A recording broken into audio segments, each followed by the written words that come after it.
결혼식 날 예비 신랑이 사라졌다. 안녕하세요. 아카시아 책방입니다. 오늘은 결혼식 날 예비 신랑이 사라져버린 황당한 사연 이야기입니다. AI로 제 목소리를 녹음했더니 조금 이상합니다. 처음으로 시도해보는 것이니 이해해주세요. 바로 시작하겠습니다.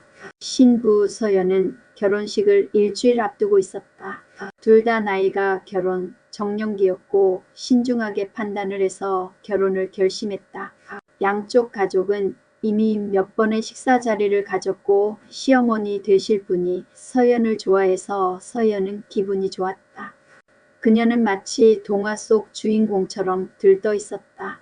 드레스를 고르고 친구들과 다 늦은 나이에 파자마 파티를 하며 이젠 나도 유부녀야 하며 웃었다. 하지만 결혼식 하루 전날 밤 모든 것이 무너졌다. 결혼식 하루 전 오후 10시 서연은 예비 신랑 지훈에게 전화를 걸었다. 전화를 받지 않았다. 문자를 남겼다. 오빠 전화 좀 줘. 시간이 지났는데도 답이 없었다. 처음엔 바쁜가 싶었다. 문자, 톡, 전화 아무것도 연락이 되지 않았다. 이상하게 생각한 서연은 지훈의 집으로 전화를 걸었고 지훈의 어머니는 당황한 듯 말했다. 너랑 통화 안 했니? 오전에 집에서 나갔는데 아직도 연락 안 돼? 오전에는 저랑 있었는데 점심 먹고 헤어졌어요. 이상하구나. 왜 연락이 안 되지? 밤 12시가 다 되도록 연락이 되지 않았다. 이제 아침이 되면 결혼식인데 결혼 당일 아침이 되었다. 전화는 여전히 꺼진 상태였다. 피부샵에 신부화장을 하러 가야 해서 서둘러 집을 나섰다. 신부화장을 마치고 웨딩드레스까지 세팅을 마친 후까지도 지우는 나타나지 않았다. 서연은 웨딩드레스를 입고 눈에 띄게 수척한 얼굴로 신부 대기실에 앉아 있었다. 하객들이 속속 도착했지만 신랑은 보이지 않았다. 양쪽 부모님들 얼굴이 창백했고 사회자는 시간이 지연되고 있음을 알렸다. 30분, 1시간이 흘렀다. 결국 결혼식은 신랑 측 사정으로 연기되었습니다. 라는 안내 방송과 함께 종료됐다.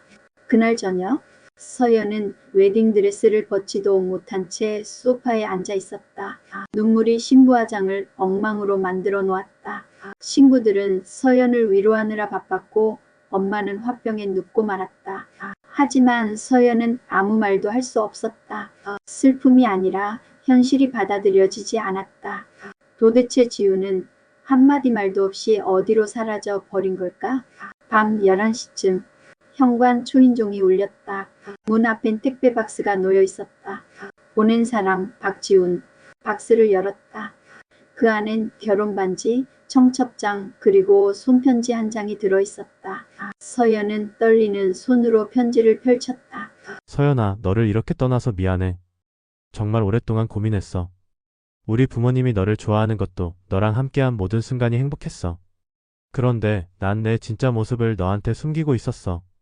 5년 전 나 이미 한번 파혼을 했었어. 그 이유는 내가 우울증 약을 복용 중이었고 결혼 생활을 감당할 자신이 없었거든. 너한테 말하려고 했는데 너의 맑은 눈을 보면 차마 말이 안 나왔어.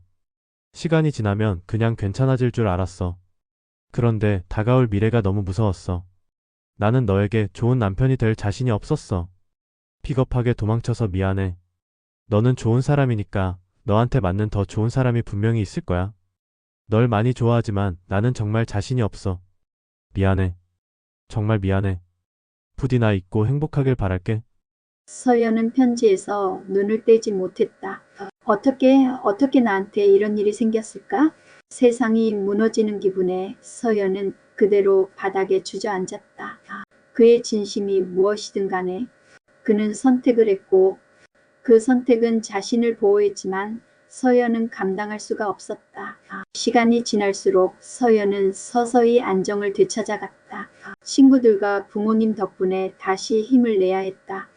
그녀는 지훈의 편지를 수십 번 읽었다. 그제야 이해가 되었다. 지훈이 한 달 전부터 만날 때마다 멍하니 창밖을 보던 모습, 결혼식장 예약하러 가자고 했던 날 식은땀을 흘리며 손이 떨리던 모습, 그 모든 게 신호였다. 그녀는 그걸 놓쳤다. 하지만 동시에 깨달았다.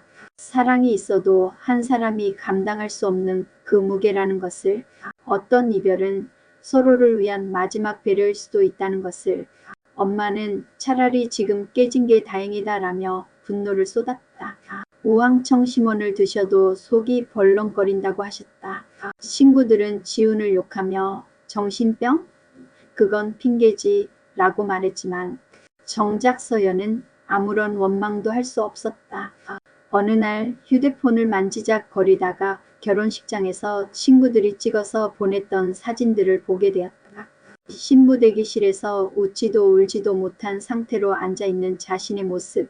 서연은 혼잣말을 하며 스스로를 다독였다.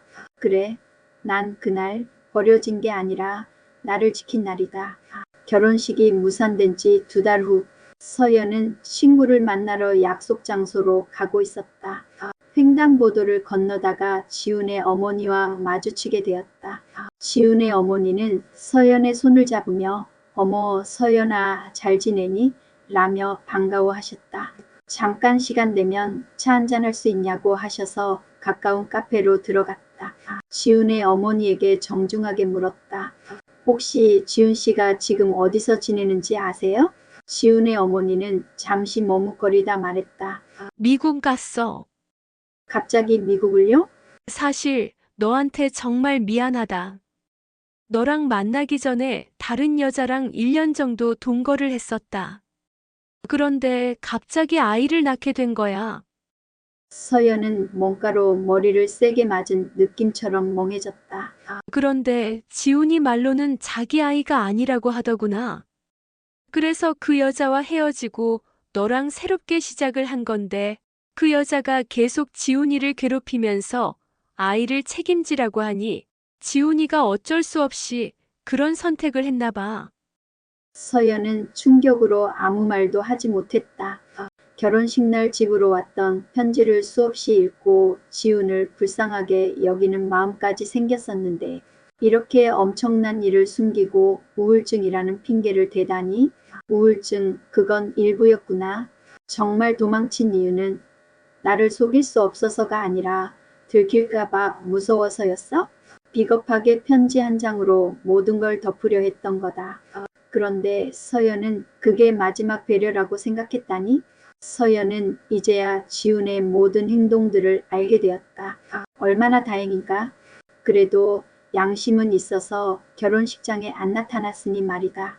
만일 계속 숨기고 결혼을 한 뒤에 이런 사실을 알게 되었다면 서연의 인생은 더 지옥이었을 것이다. 서연은 헛웃음이 났다. 영화 속 주인공도 아니고 평범하다 못해 존재감도 없던 나에게 이런 엄청난 일이 생겼으니 말이다. 이제 친구들 사이에서도 유명인사가 되었다. 결혼식 날 구원받은 인생이라고. 아직은 혼자가 좋다. 새로운 사랑을 시작할 용기가 나지 않는다. 누군가를 만나고 결혼을 하기까지는 더 많은 시간이 필요할 것이다. 하지만 이제는 나 자신을 더 잘 지킬 수 있는 사람이 된 것에 만족한다. 서연 씨의 사연 잘 들으셨나요? 정말 세상에는 황당한 일들이 많아요. 서연 씨의 당당하고 멋진 인생을 응원합니다. 다음 영상에서 만나요.